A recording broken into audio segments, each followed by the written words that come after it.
Hello and welcome to Releasing Your Inner Dragon, where story creators talk about story creation.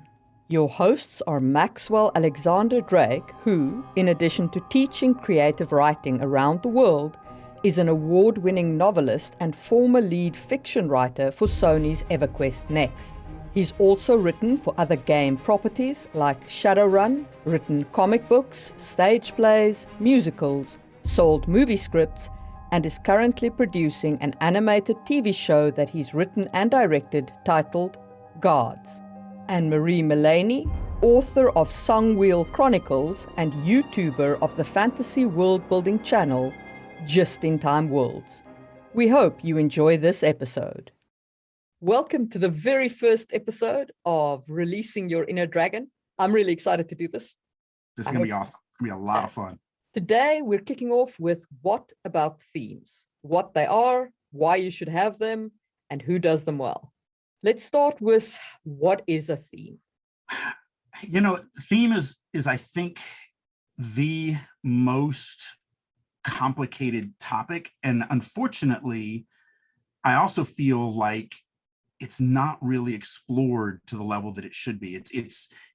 It's presented as this esoteric thing. Like one of the things, and I pick on academia all the time for this, because, you know, in an MFA course, you'll go 6 years of college and they will tell you, you have to have a theme in your story. If you don't have a theme, you don't have a story.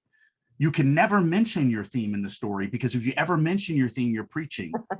And then they go, good luck. And I'm like, wait, so I'm supposed to have this thing that I don't really understand. I'm supposed to never mention this thing that I'm not supposed to understand. Like, I don't understand. And then I think that's the biggest problem. And that's such nonsense, because, like, if I think about Tolkien's themes, it's pretty clear that his themes are the common man makes a difference. And I mean, he says that a couple of times where Gandalf is espousing the virtues of hobbits. There's nothing wrong with mentioning your theme.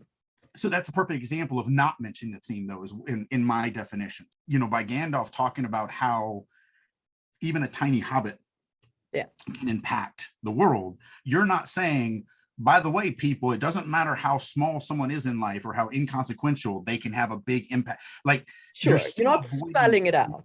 Right. Yeah. And so that's the beauty of it. And also back in Tolkien's day, they did talk a lot about theme, and they did push theme in academia. And really, writers only came from academia back then. There wasn't a lot of just layman writers that were just like, well, because back then, you know, a lot of people didn't even go past 6th grade, and not a lot of them were like, I'm going to become an author and write a novel. Most of them couldn't read a novel. So it's really today, it's this modern thing, because of the fact that we consume so many movies and consume so many stories. We're in this information age that, and I think that's the double-edged sword of theme. Most people that I talk to that are trying to be story creators, or even are story creators, don't know what a theme is, don't know how to use it, don't know how to implement it, and don't know why it's important. But because we consume so many stories today, the danger is that they do implement a theme accidentally, just by osmosis of consuming so many themes. The problem is if you're not focused on your theme, it ends up being, and I love to pick on Michael Bay for this, because he doesn't focus on theme, he doesn't focus on story, he doesn't focus on theme, character development, because, well, first of all, he's in a medium that you can get away with. Like, you can take my $12 and show me a bunch of robots fighting other big robots, and I'm happy. Yeah. I'll never see the movie a second time. I won't remember any of the scenes. I won't, like, if I'm scrolling through the TV 10 years later and I pass by Transformers, I won't go, oh my goodness, I want to watch this again. I'll just be like, meh, what else is on? Like, once you've seen it once, you've seen it once. But he's, you know, made billions of dollars doing it. But the reality is even though he doesn't focus on theme, every single one of his movies have a theme. They have a very weak good versus evil, which is kind of the de facto theme. Don't think about theme. And so that's the problem with today's writers, in my opinion, is because they're not taught about theme. They don't focus on theme. They don't seek it out on their own. they kind of fall into this weak theme accidentally without realizing. That's the thing. So I guess we've been talking about this for a few minutes. I guess we should probably define theme. We should define what a theme is. And there's a couple different definitions, but they all basically say the same thing. But my definition of a theme is it's the humanizing message of the story. So it's whatever, if we're talking nursery rhymes or the Grimm fairy tales or stuff like that, there was always this moral message, and it doesn't have to be a moral message, but like the Pied Piper is about honoring your promises. King Midas is about being satisfied with what you have and not being greedy over it. Those are moral messages, but there can be other things like Finding Nemo on the Marlin side, the daddy side of the story, because there's two stories, so there's two themes. Yes. But on the Marlin side, it's about what type of parent should you be? Should you be an overprotective parent that never lets your kids do anything on their own? Or should you be a parent that understands that eventually they're going to move out of your house and have to be, contributing members of society? So you need to kind of let them experiment while you're there as a safety net so that they don't die, but they also learn some good life lessons before they end up being 22 and arrested. Well, there was just in I can't remember what it was, but I was just reading an article this week where there was two 14-year-old boys that were arrested for stabbing a man to death. Maybe that's right. And I'm not saying it is. I have no idea about the situation. It was just, it just happened, so they don't even have any motive or anything like that. Yeah. But like, to me as a parent of two boys, I tend to knee-jerk go, well, maybe the parent should have instilled a little bit more morality into these people. Like, I'm hoping that my kids have been raised in a way that taking a human life is abhorrent to them. I'm hoping I did that job as a father and passed that along to them. But, it could be other reasons, and I don't know. And I don't want to say, I'm not trying to be wishy-washy, but that's the thing. And that's what a theme is to me. It's those humanizing elements. And also, I always have an extension to this. It's also the only thing that people walk away with at the end of a story. For me, so I agree with you about the humanizing element, but for me, a theme is also a measure of philosophy. It is the author seeking the answer to the big questions. And the big questions are anything, right? They can be, why are we here? What matters? What is evil? What is those are all humanizing elements. Yeah. I just tend to approach them from a philosophy angle. For me, it's an expression of philosophy. Yeah. I mean, and that, like I said, there's a couple different definitions of it, but they all basically come around to the same thing. Yeah. So what a theme isn't is mustard is evil. That's a personal opinion. Yeah. And that's actually an example I give at all my classes. And it was funny, I don't know, 4 or 5 years ago, I believe in that. There's no mustard in my house, or at least there used to not be. No one's allowed to bring mustard in my house. I don't have mustard at any of my picnics or anything like that. Personally, I can't stand mustard. But I actually talked about theme at one of my classes at Comic-Con San Diego. And then a fan later at my table brought me a thing of mustard, and it's sitting over on my shelf. I forced him to sign it and date it. And it's the only mustard in my house. It's never been opened. I'd even be spoiled by now because it's been sitting there for like 6 years. But whether you want to look at it from a philosophical standpoint, a human standpoint, it is still the thing that is going to move the reader. Readers aren't moved by blowing up Death Stars. Readers aren't moved by killing a dinosaur. And readers aren't moved by, whatever. They're not even moved by a couple finding love and getting married.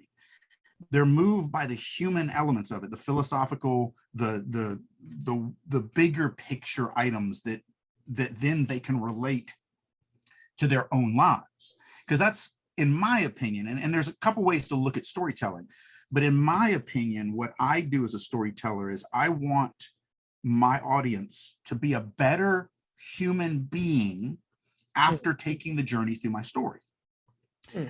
So it gives them a safe place. They can fight dragons, they can fight demons, they can, have all sorts of crazy stuff happen to them, but in the safety of their own, home or whatever, when they're reading, this book of mine. But hopefully my goal as a writer is at the end of the day, because we delved into whatever, misogynism, rape, slavery, like whatever, racism, whatever I want to delve into, you're doing it in a safe way, but you're also doing it in a world that can be very uncomfortable or very dangerous. Yeah. And so that hopefully at the end of that journey, you go, wow, I learned something and I don't want to be that way. Like maybe I didn't think about racism in that way, and now I can be a better person because of this journey that I took or whatever.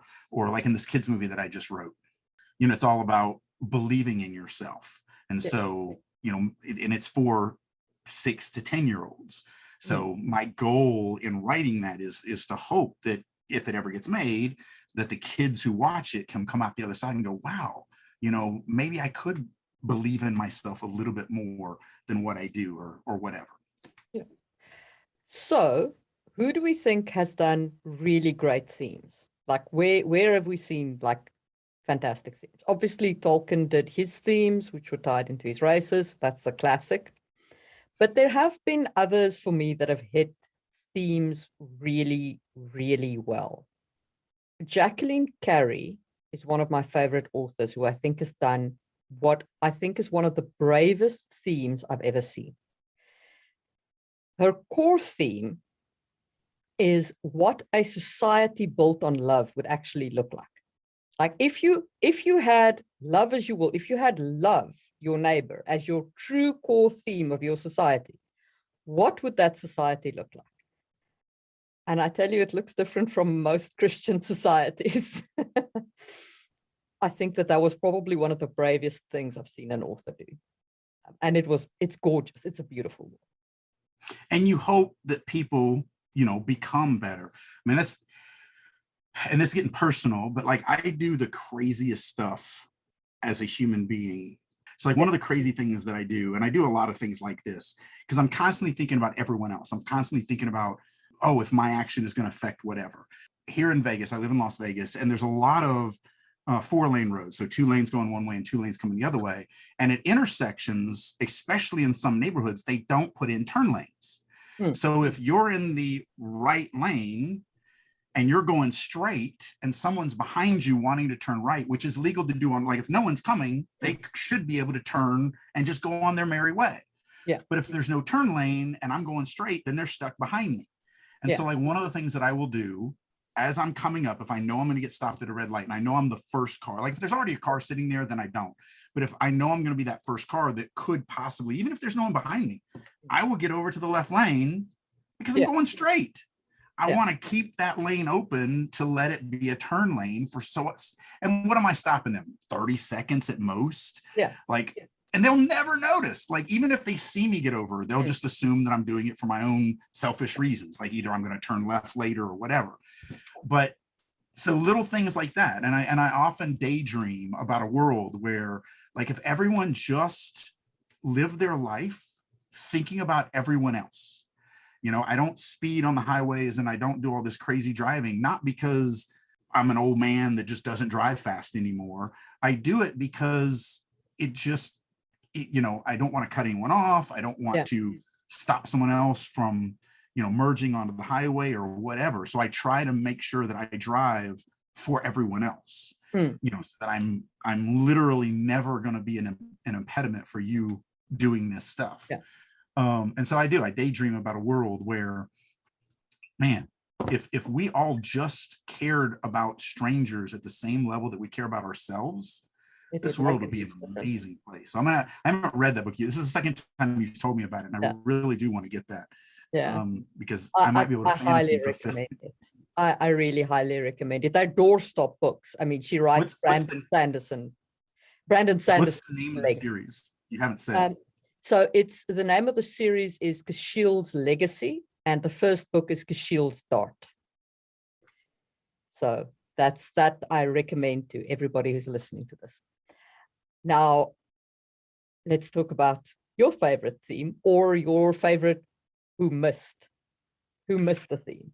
Well, I mean, there's some classics that do a really good job. I'm a big fan of like V for Vendetta, which is a great story about, the thematic elements on it are, Perfect. should we give up freedom for safety, or should we give up safety for freedom?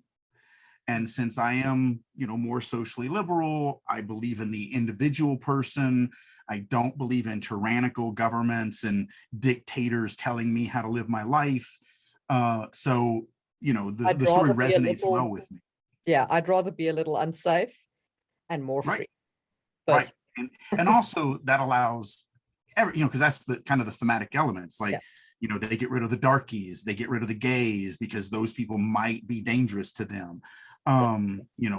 They repress women in that society because they might be, threatening to them or dangerous to them or whatever. And so it makes a certain class of people more safe. But obviously, if you're with the wrong skin color and being sent off to a concentration camp, you're not very safe. Yeah. So, that it's a solid theme. They knew what they were going when they were writing it. They knew exactly what they wanted to hit. They knew how they wanted to hit it, and they wrote through the whole story. And that's understanding the thematic elements and doing it. Yeah. I do have an example. Okay, so I want to preface this, and we've one of the things that we're going to talk about a lot on this show is things that we don't like. Yeah. However, I want to preface this by saying, understand that this is everything in entertainment is subjective. And just because I dislike something or whatever doesn't mean that it's a bad product for everyone. Case in point, I really like the new Suicide Squad, and I have not liked any DC movie pretty much to date, but I think James Gunn did a bang up job on it. And most of my followers agreed with me. They're like, yeah, it was really good. I can't believe that it was really good. I had a great time with it. I just last night, I had a fan post on that post of mine. Me and my wife couldn't even get through it. We stopped halfway through. Now, I could take that as an insult to me. Yeah. Like I could go, well, how dare you disagree with my opinion on this movie? But the reality is it's subjective.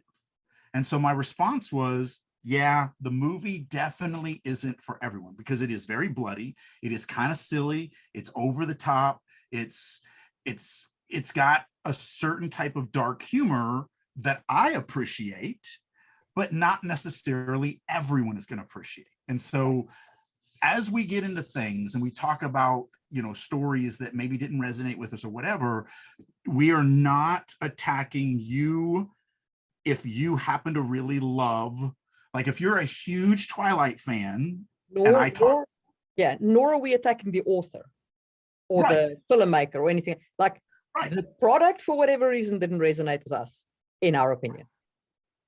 Your opinion, maybe my opinion, maybe we even disagree. Right, exactly. And I'm sure we will. I mean, it is subjective. So I doubt we're going to just, hit everything perfectly. Yeah. So if you're a big Twilight fan, I'm not. And I might say some disparaging things against it. But it's not because, I am attacking you and your, belief structure and what you enjoy. It's that it's subjective, which means you liked it, but and which is fine. And you're right. And I didn't like it, which is fine. And I'm right. Like that's the thing about subjectivity. We're both right. Yes. And so I just want to say that. But so I watched The Tomorrow War recently this week. And from a structural standpoint, the story to me is broken. And it's because of how they decided to do it. And also because they had, so it's one movie that ends about 2/3 of the way through the movie. And it's got one thematic. Spoiler warning. If you haven't seen No, I don't do spoilers. This shouldn't be a spoiler. Okay. I try to avoid spoilers unless it's a something that's really old. Like V for Vendetta, I'll spoil, but that's been out for 30 years. Like if you haven't watched or read that by now. Right. But things that are current, I don't spoil. Yeah. But so it has one story with one thematic element. It's all about being a parent.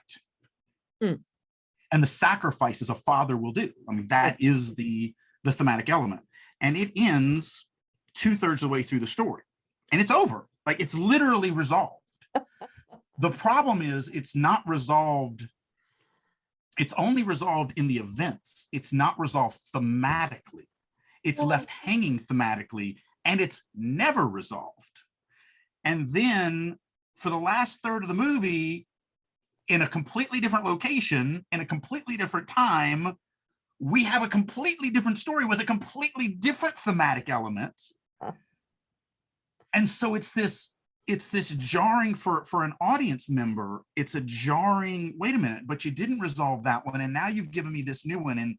And like, most people don't enjoy the movie. And that's the thing, even though things are subjective, the reality is that when you get a large swath of the public looking at something, and you start getting, like Rotten Tomato scores that are low or Rotten Tomato scores that are high, you probably missed it. Yeah, because we are dealing. So I am a mass market story writer. I write for the mass market, which means, 80 to 90% of everyone should enjoy what I do if you're into the genre. Yeah. But there's always going to be some that don't, even if they're in the genre. So there are people that like The Tomorrow War, but it's running a pretty low Rotten Tomato score, which means most people didn't. I'm going to raise a controversial opinion here. I think that Age of Ultron also missed its theme for much the same reason. I think they couldn't make up their mind what story they were telling. So here's the weird thing about me. I'm going to open up on a personal level. I had a medical issue that kind of took me out from 2015 to 2019. And it took out my brain. Yeah. I couldn't think, I couldn't remember, I couldn't focus. I didn't produce a lot during that time. And if you actually follow me on social media or whatever, you can ask me about it. But I call those my coma years, because I really kind of was in this weird coma. And so Age of Ultron falls in, like, I know I saw it, but I don't remember it. No, but So you don't remember it because it was instantly forgettable. Like, to be honest with you, like, even if you watched it now, if you rewatched it now, you would. Well, I'm gonna have to now. It would not stick with you. The AI is born, and then what? Like, there's just nothing to it. There's no, it's this very vague good versus evil theme, I guess, kind of. We create our own monsters, maybe, except that, like, it's a mess. Yeah, like I said, and the other problem with me, especially when it comes to Marvel, is I'm a huge Marvel comic book fan. I mean, I still buy comic books to this day. Yeah. And so I know the story from the comic book side. Yeah. And the movie is always a little different and all that. So I do kind of, it's like, I can't, stuff that happened in the Harry Potter movies and stuff that happened in the Harry Potter books, I can't remember which medium the different things happened in. Because I've read the books and I've watched the movies. And so they just become this one kind of story to me. Same thing with Lord of the Rings. See, I with regards to Marvel stuff, like, I've read some of the graphic novels and some of the comics, but not all of them. And Age of Ultron specifically annoyed me for one, the reason of the theme that I thought was a mess, but also because it was where Vision was introduced. And to this day, I will stand by my opinion that the way that the original cut was done for Vision, and I know this isn't true, but what it felt like the writer had written himself into a corner where he didn't know how to solve the plot of the movie, and then Deus Ex Machina Vision in order to resolve the plot. And that's a little off topic. That is late. That is a problem with, I feel like, a lot of modern writers. And again, I'm gonna poo-poo some things that a lot of people really love. This is subjective. I'm not attacking you. Yeah. But like, I loved Stranger Things. Stranger Things, all 3 seasons were fantastic until you get to the end. The end of season 1 was very weak. The end of season 2 was even weaker. The end of season 3 was the weakest of all of them. I feel the same thing about Oh, the Nevers. That's the one I was trying to think of. The Nevers was fantastic until the end.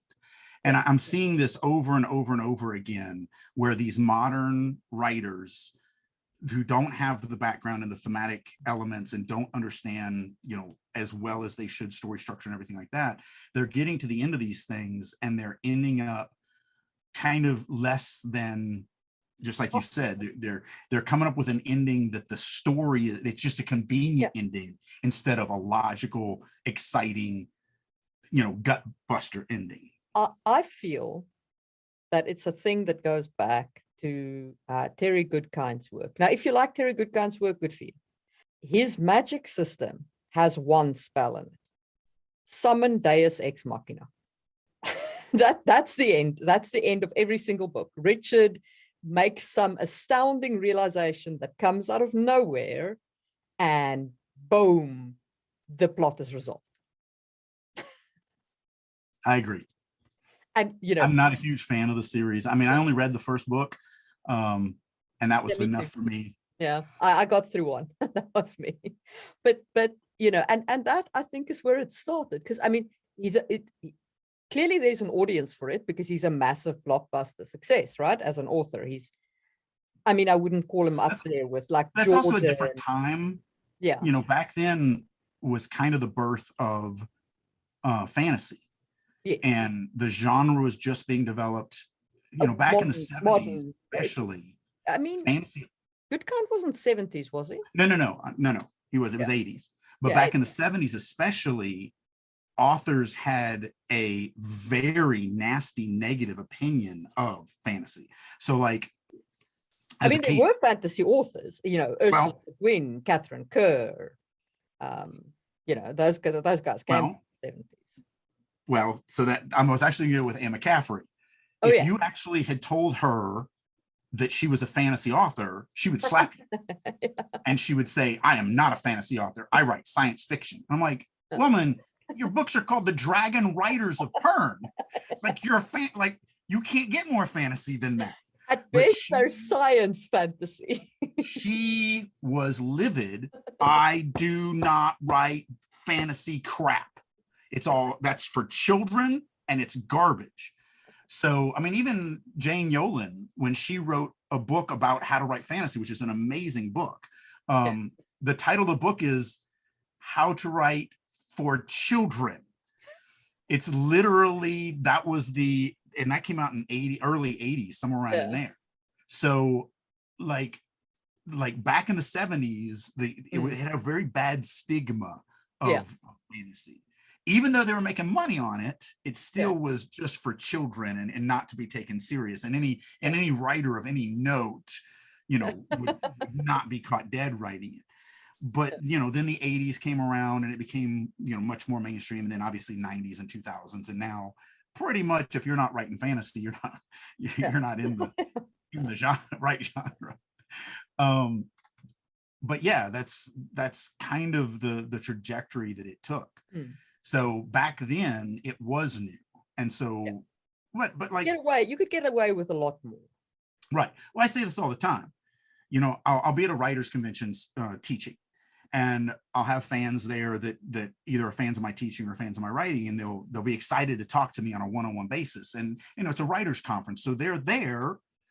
Most of them, I mean, some are there to learn the craft and they're just starting their journey or whatever, but a lot of them are there to pitch, because writers' conferences have agents and publishers.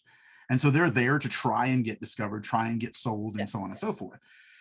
And inevitably, this happens to me on almost every convention. I'll start talking to somebody. I'll be like, okay, well, tell me about your story. It'll just be, oh, so it's Lord of the Rings with Lord of the Rings and Lord of the Rings. And then there's Lord of the Rings. And in my story, Lord of the Rings. Oh, and then Lord of the Rings. And then it ends with Lord of the Rings. And I go, okay, so that story's not going to sell ever. And they're like, what are you talking about? It's exactly like Lord of the Rings. And I go, well, if you had a time machine and you could go back to 1952 and sell it before Lord of the Rings, you might be able to sell that. But Lord of the Rings wouldn't sell today. No. The most iconic fantasy, the thing that literally created the genre, no publisher would touch today. It is, And the funny thing is that when I get on this topic, I'm usually in front of a room full of geeks. Yeah. So I'll ask the question and I'll say, how many people in here have started reading The Lord of the Rings, but never finished?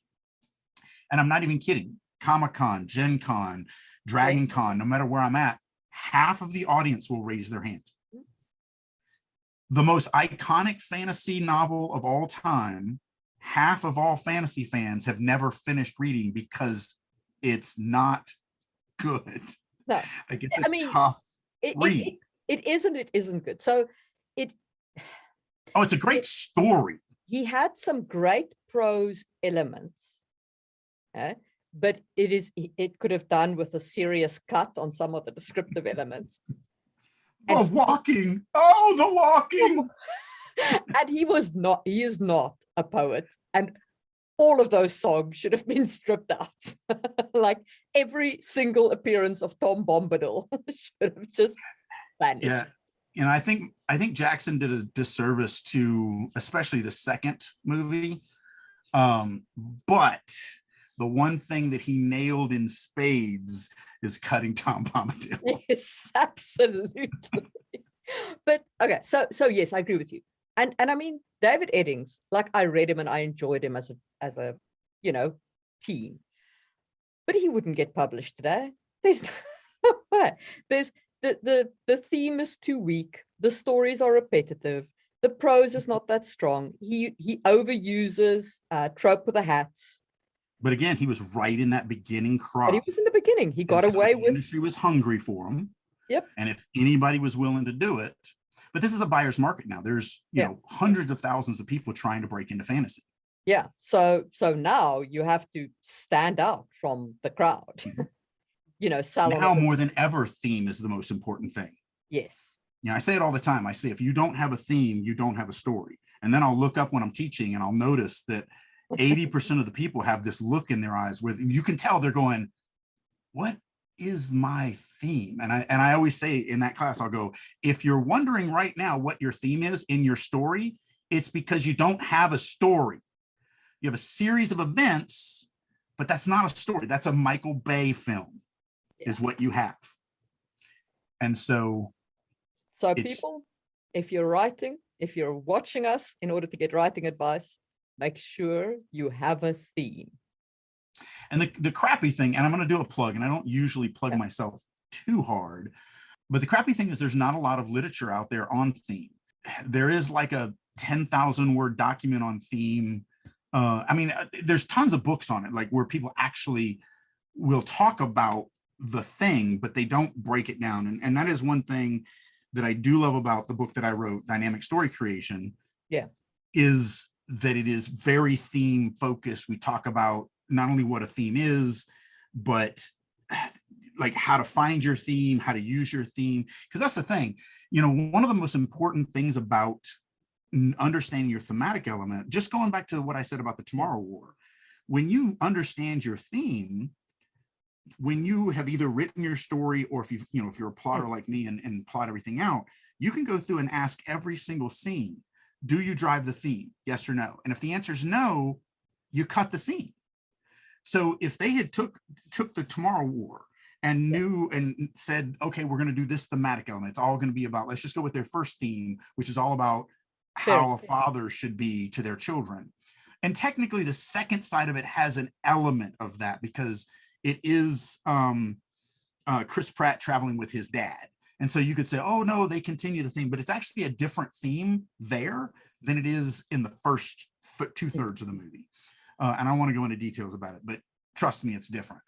But if they understood that it's all about a father's love for his daughter and how a father should raise his daughter, they would know, they would get to the scene after where that ends. So after the first 2/3 of the movie, and they would go, no, you don't.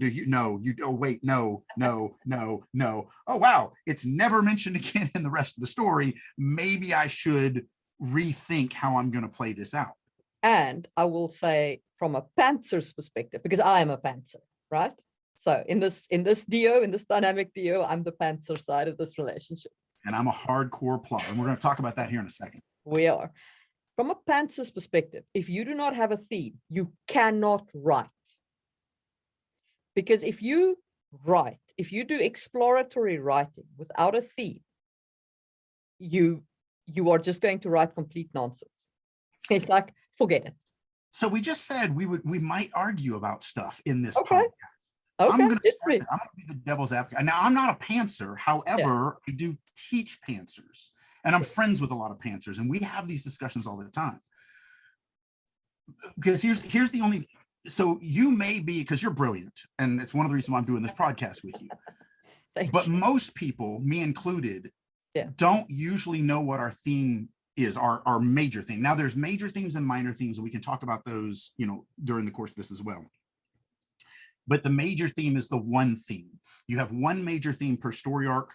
If you only have one story arc, you're going to have one theme. So like I talked about Finding Nemo, which has two story arcs. It has the Marlin story and the Nemo story. And so they have two major themes that are very different.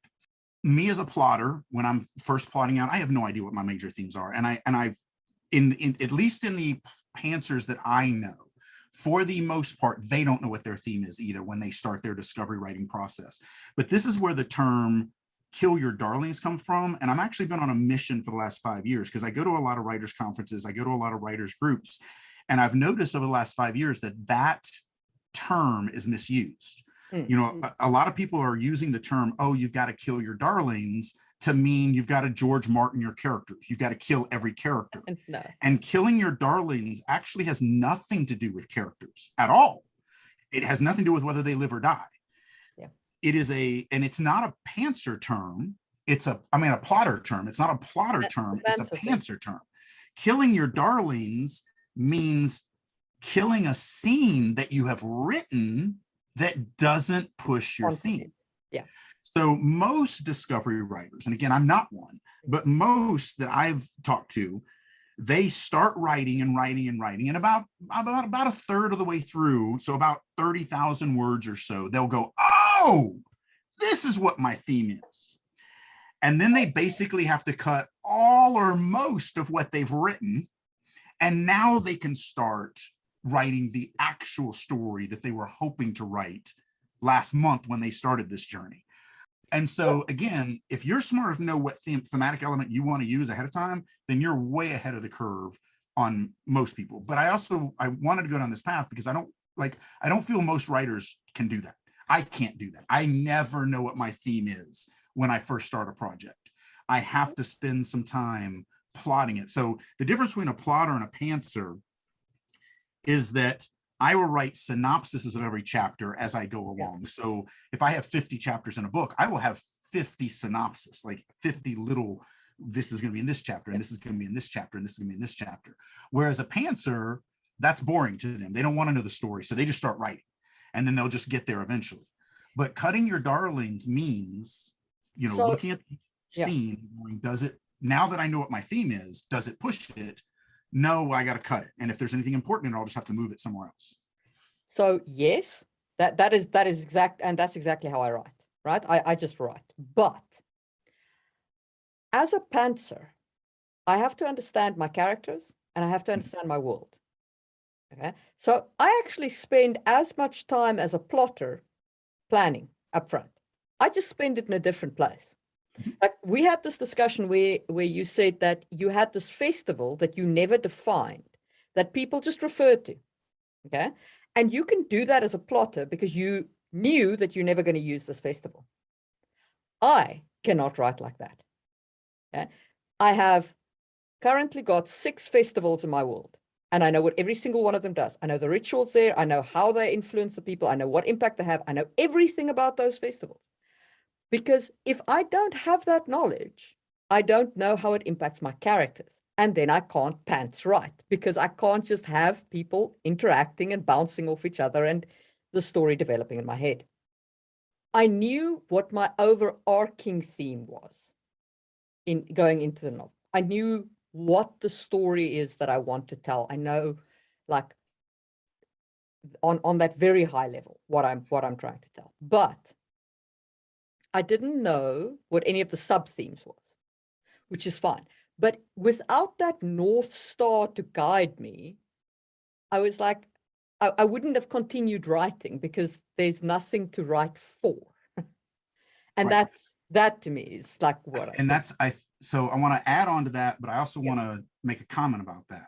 So the Yeah. comment is that's where a lot of aspiring writers fall into the trap, where they're like, oh, I'm writing to blowing up the Death Star. No. That's an event. That's not a guiding light. That's not your North Star. That's a thing that's going to happen. And so that's the negative side of that, is a lot of people like you know, knew the thematic element that you were doing. And so you're writing to that. Whereas a lot of aspiring writers, and even professional paid writers, they lock into, oh, I'm blowing up a Death Star. That's what I'm writing to. But nobody gives a crap. But that's a Michael Bay moment. A movie. Yeah. Well, not even a movie. No. That's just that's because it's a crappy movie too. Again, I don't. Yeah. No, you have the list of 10 for the desert island. Oh, if I'm gonna be stuck on a desert island, these are the 10 movies I want. I promise you, Transformers is not one of those 10 movies. It's just never going to be on anybody. No, like, oh my God, the torture of having to watch, one of the 10 movies that I have is Transformers that I'm going to watch over and over and over again as I'm trapped on this desert island for the rest of the day. That's not an enjoyment for me. But the thing that I wanted to add or add on to that discussion is this is a great point. And I talk about this in dynamic story creation because I have a whole section on pantsing and plotting.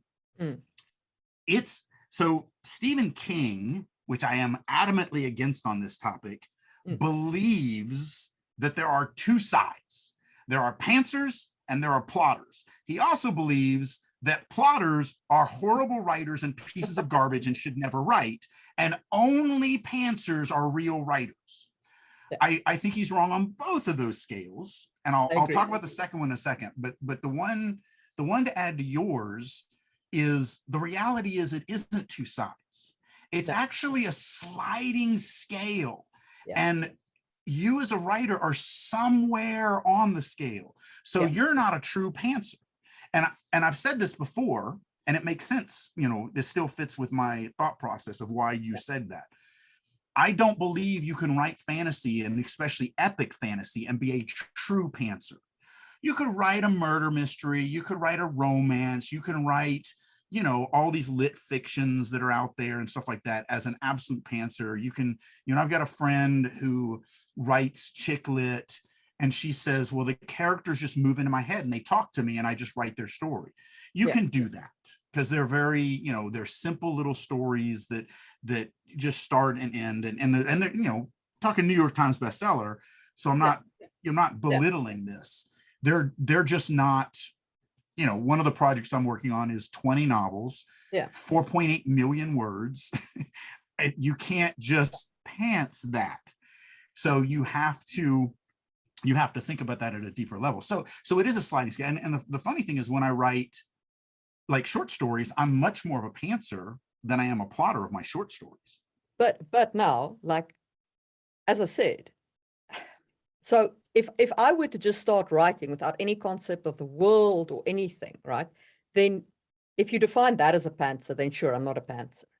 But like George R.R. Martin is a pantser, right? Absolutely. I mean, he's not a plotter. He's a pantser. No, I think he's the only epic fantasy pantser. Well, I think Robin Hobb is also somewhat of a pantser. I don't think she's a full-blown pantser, but Robin Hobb. Oh, I don't know. Farseer trilogy. So George R.R. Martin is a pantser. But he had enough world building to produce a whole history book for his world. Because if you're going to be a pantser in epic fantasy, that's where you spend your time planning. Is you need to understand the whole world, because you're writing characters in it in an exploratory way. And actually, I'm not really going to go against you on this. I'm just going to kind of add to it. I actually think that's what weakens Game of Thrones, is because I only think that he fleshed out one aspect, which is the royal structure of the government and the lands. And it's why everything north of the wall is all freaky weird, and the stuff that happens overseas, like I think he did try and pants that stuff, and Yeah. it comes off as way weaker than And Westeros is. Westeros. Yeah. Yeah. And I mean, you're not wrong. But again, that's why a lot of pants authors don't make it in epic fantasy, because they don't spend enough time world building. Well, but they can make it in adventure fantasy. Yeah.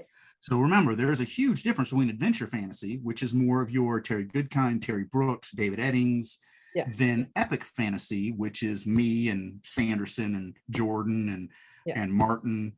And that's why I say, when I say that there are no pantsers, or pantsers aren't successful in epic fantasy, I am talking epic fantasy. Yeah. So I don't like your first book. I haven't finished it, so I'm not far enough along to know, is it epic fantasy or is it adventure fantasy? And there's a very slight difference between the two, but really it comes down to just the scope of the thematic elements and the characters, because I know you pretty much focus on one character. My first book is more geared towards adventure fantasy. And I kind of felt that so far. But there is a reason for that. So I like at least the first book coming to a conclusive high, finishing the story, and then having elements of the next book. But I didn't want to, because I didn't know whether I would have the gumption to finish the series, right, when I started. So it's like, if I don't finish, and I am going to finish it now, I promise you that, because I am 90,000 words into book 2 and it's not done. So the series is getting written. But I was like, if I don't finish this, I don't want to leave whoever reads it feeling unfulfilled. So I will keep the scope of the first book small, and I will just introduce the core theme and core characters, the 2 core characters. And that's all I'll do. And I get that. I mean, again, I'm writing a 20 novel fantasy saga, so that's insane. But the cartoon that I'm producing that drops next year, season 1 ends and it's over. Now, I'm hoping to run it for 8, 10, 12 seasons. But it's video, it's animation, it's TV, it's a completely different animal. There's a lot out of my control of whether I can continue or not. So I did that exact same thing, where I'm like, okay, I don't like, with the 20 novel series, it's me and 3 other writers, and we know we're self-publishing that, which is actually going to be new for me, because I'm a traditionally published author. I have a few things self-published, but they're mostly like my creative writing books and stuff like that. This will be the first big fantasy, fiction thing that I've self-published. But I know we're going to finish it, because we are all authors. We all do this for a living. We all have that professional mindset to write it. But then, switch to the TV show, and I'm like, I could get canceled. I have no idea what's going on. Let me just make sure that there's no, and that's it. That's exactly. That was my whole decision. I was like, I don't know. Let me keep the scope. Like, I know what my bigger story is. So right at the end of the book, I do then go, here is where, the rest of this tale comes. Right. But that happens at the end, and you will still, even if I never wrote it, you would still be fulfilled in this story. Right. It's its own little, and like I said, season 1 of Guards is that. It's like, here's the season, it's over. Now it doesn't end on a happy note, because the characters they're guards and they lose their jobs, so they're out. But if it never happens again, then you got to experience this little story with them while they were doing their thing until that ended. I've already written, season 2, so I know exactly how they get back into it, and I know how I get over the finite ending that I have. It's a very logical next step. It's very silly and funny. But again, I did that on purpose to, just to go, well, I mean, because I don't know if I'm gonna have time. It's from a time commitment. I'm not only the writer, director, co-creator, I'm one of the animators. Like, there's so much that goes into I mean, heck, just directing these little episodes is incredibly time consuming, working with the actors and working with the other animators and just the whole 9 yards. And so after I finish this whole season, I don't know if I'm going to want to do a second. Like, so it's kind of the same thing. So I just wanted to make sure that this ended in a nice little package that you could go, oh yeah, Guards, it was just a 1-season thing. But I do also have plans for, like I said, I've already written the first episode of season 2, and I know where season 2 goes from there. Yeah. So it just kind of depends on, and these, these are also choices. This is kind of a great discussion to get into. It doesn't relate directly to theme, but it absolutely relates to the depth of which a professional story creator should be thinking and making decisions based off of. So you made a decision to write a more encapsulated first novel because you made a business decision for your fans that you thought was the right choice. Yeah. And I say this all the time. Anytime, so there's a billion decisions that need to be made, everything from picking your theme and why you use it, how you use it, to all this other stuff. But as a professional, any decisions that you don't make are going to get made. Yep. They're just going to get made without your input. So if you don't pick a theme and you just Michael Bay it, you're still going to have a theme. Yeah. Or 20. You might have 20 themes. But they're still going to be there because you can't write. We as humans, when we're telling stories, are going to incorporate those human elements into our stories. So if you don't make the conscious decision to pick one strong theme, then you're going to make the unconscious decision to pick multiple weak themes. Yeah. So it's the same thing with this. When you're thinking about the project, the scope, all of this stuff, it's still about making a decision and understanding. And if you don't understand, it's about doing that research. It's about going out and talking to people or finding the information on, because this will be my first TV series. I've never done TV before. I've written several movie scripts, sold several movie scripts. None have been greenlit, so I don't know that side of the learning process. But this TV show is something that I can do internally with my little animation studio that I own, and so it's been a learning curve though. It's a learning curve because we're using green screens and we're using all sorts of crazy stuff, and it's gonna be in 3D. So like it is this huge big learning curve for me, but it's still about making the decision, and you can't make the decision until you've done the research and understand what decisions need to be made. To finish up the pantser versus plotter discussion, here's the other thing.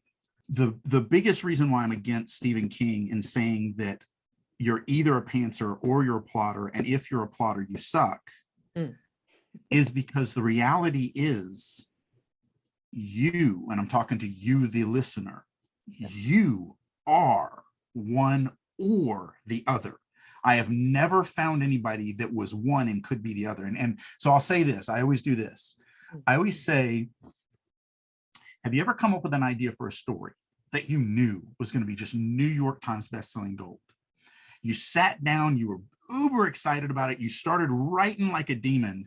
You got a chapter, 2 chapters, 10 chapters, whatever. You hit a wall. You had nowhere to go. You dropped it. You've never written it again. And again, about half the people will raise their hand when I say that. And I say to them, every one of you that raised your hand, you are a plotter and you're trying to be a pantser. So here's the reality of the two. The reason why I cannot be a pantser is I cannot write if I don't know every single step of the road. I have to see it, I have to know it, I have to feel it, and then I can write it. But a pantser, for the most part, if they know every step of the road, they're bored crapless and don't want to write it. So if they plot too much, they will fail to write. If I don't plot enough, I will fail to write. So the reality is, it's not a war. It isn't, because both sides are right and both sides are wrong. It just depends on who. If you're a plotter, then you will never be a pantser because you'll never be able to finish a story as a pantser. It is the wrong choice for you. Yeah. And if you are a pantser and you try to be a plotter, you will never finish because it's the wrong choice for you. So when I'm teaching this subject, what I always stress is don't worry about the war. Don't worry about Stephen King saying one side is a crappy writer and the other side isn't. The reality is you personally are one or the other, and you need to discover which side you're on, because it's the only way you're going to finish projects. That's it. It's that simple. To my fellow pantsers, I just want to say that just because you're a pantser doesn't mean that you get to skip planning. It just means you plan different. Exactly. You're planning your world and your characters and so on. Stephen King himself plans his characters. Like, he knows those characters inside and outside before he starts writing them. Because otherwise he'd never get to a conclusion. You can't exploratory write your characters. Again, not in the finished product, but one of the things I love about my fans is when they come up to me at convention, they're like, oh my God, you're one of the best writers that I've ever read in my life. Okay. And I always just thank them for that. Yeah. But they're wrong. Yeah. I'm a decent writer. I'm a phenomenal editor. Yeah. And so I have a thing over my writing area from one of my favorite authors, Michael Crichton, that wrote Jurassic Park and Westworld and all of that. And it says, good stories aren't written, they're rewritten, which is a really hard pill to swallow. After the 7th rewrite, you realize you still don't have it right. Yeah. And I truly believe that that's the difference between a professional writer and a amateur writer. I do 8 to 10 drafts on everything that I write. And so one of the things to dovetail into what you were saying about the pantsers, it's fine to not plot anything if that's the type of pantser you are. If you don't want to know anything, you don't want to know anything about the characters, don't want anything about the world, you want to discover 100, it's fine. You just have to understand you're going to do a crap ton of cutting and a crap ton of rewriting and a crap ton, because you're using the discovery process as your plotting. Yeah. Okay. So I guess you can do that, but then you're in the Neil Gaiman school, right? Because what does he say? The first draft, you throw it away and you start over. Like, if you're that level of pantser, by all means, but then understand you are Neil Gaiman school. Okay. You're not Stephen King school. You're Neil Gaiman, which means you write the first draft of the entire story, then you chuck it all in the bin and start fresh from scratch.